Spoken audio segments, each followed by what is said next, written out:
If something bad happens, like someone accidentally does a bulk file deletion, or files are corrupted by a malicious user or ransomware, the first question is, can we recover from our backup? And the second question is, how long until we're back online? Now, to help you automate a targeted recovery process, Microsoft 365 Backup is a self-service solution that helps you scope the data that you want to recover. Your data remains inside your Microsoft 365 trust boundary, providing bulk restore recovery speeds of up to 2 terabytes per hour at scale. Now, you might be wondering, do I even need to back up Microsoft 365 data? Let's look at where it makes sense. So first, if there's a natural disaster, Microsoft 365 already natively offers high availability and disaster recovery with built-in service resiliency. That said, if you experience a data breach or maybe unexpected data corruption from a process or person on your end, or because of ransomware, your Microsoft support options depend on the workload in Microsoft 365. For example, for SharePoint, if you do nothing additional at all, when you contact Microsoft support, if the event happened up to 14 days prior, Microsoft will recover OneDrive and SharePoint to a previous state within that time frame. That said, if you want to get more specific on what gets restored or want to go back further than 14 days to recover your data, this is where the Microsoft 365 backup service comes in. It's self-service by design for SharePoint, Exchange, and OneDrive, giving more targeted control to scope exactly what you need to restore for up to 365 days. We'll be adding more Microsoft 365 backup coverage to other Microsoft 365 workloads over time. Let's compare this with migration solutions that you may be familiar with. These solutions work by moving your data and transforming it to store it into their service. Then for recovery, the backup has to be restored back to its original form, then migrated back to your Microsoft 365 tenant, adding significant recovery time.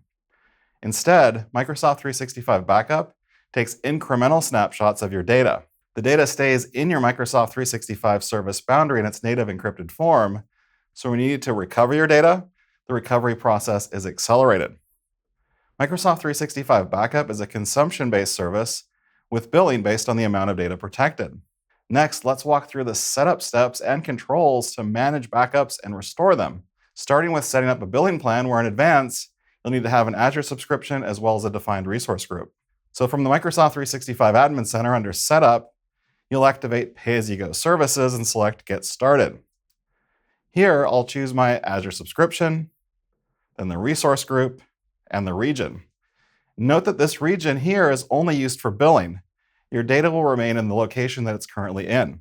Now, still on this page, from the Settings tab in the storage location, you'll choose Backup, then turn it on and Save to confirm.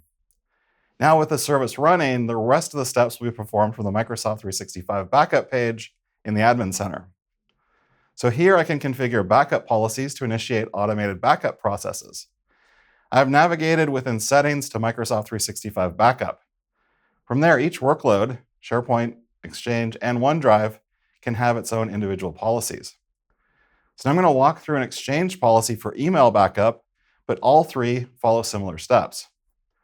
After hitting Setup Policy, the overview page displays policy attributes, like the backup frequency. In this case, it's every 10 minutes. The backup retention, up to 1 year. Now, the backup frequency does not impact your costs. Here I can choose the selection method. The options are to upload a CSV file with mailboxes. Now, for SharePoint policies, this would be sites, and for OneDrive, we'd target user accounts. You can also use a dynamic rule, which allows the mailboxes in scope to dynamically update as group membership changes. Or you can define specific filters where you can select up to 3 distribution lists or security groups or both. Now, these are the same filters for OneDrive policies, and for SharePoint, you can use filters for site names, URL contains values, or site last modified dates.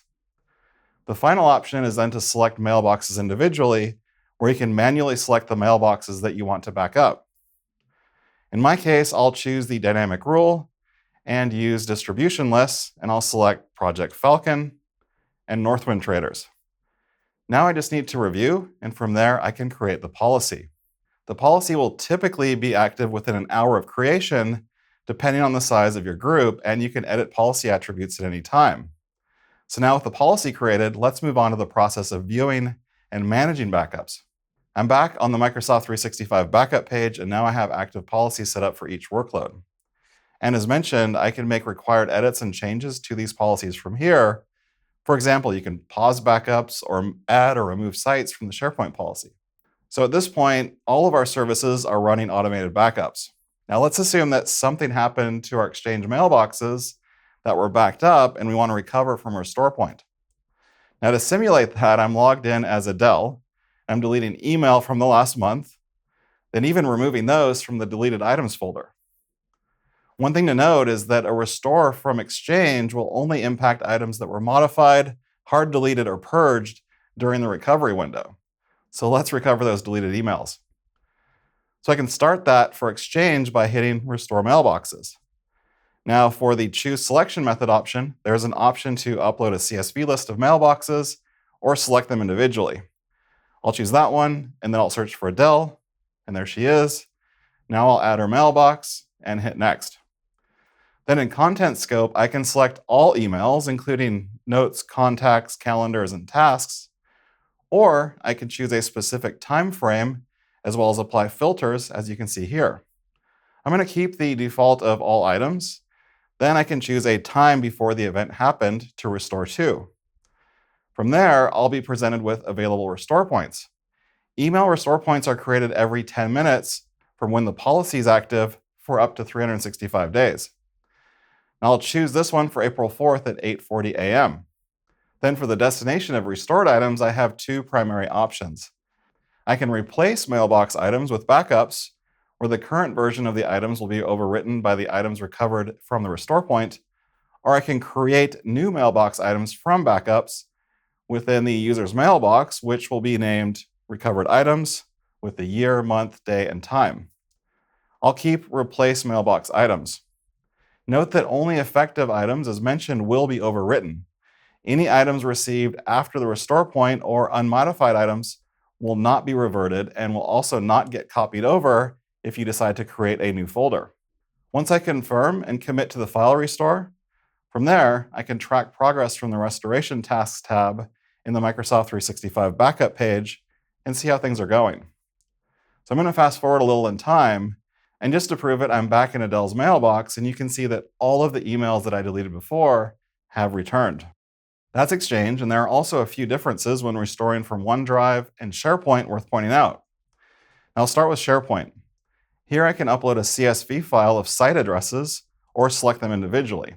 I'll do that. Now I can select exactly which sites I want. There we go.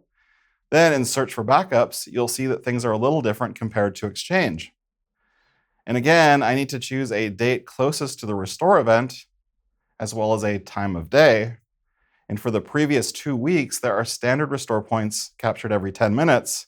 And for a small scale restore where you want to prioritize speed over the exact restore time, the prioritize backup option shown here will be faster and is recommended.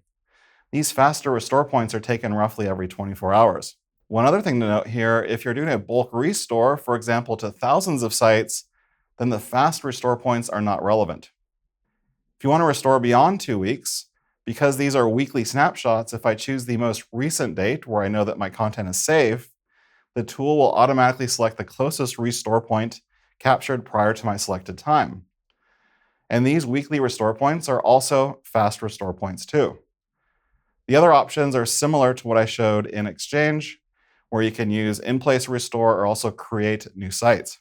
Note that content restored to a new location will apply an address suffix of R followed by the restore number in a numeric sequence for each restore, starting with R0, as you can see with this site's URL. In this case, you can copy restored items manually from the restored location to the prior location as needed, and in-place restore will mean users' recent edits made to sites, files, and metadata since the time of the restore point will be lost.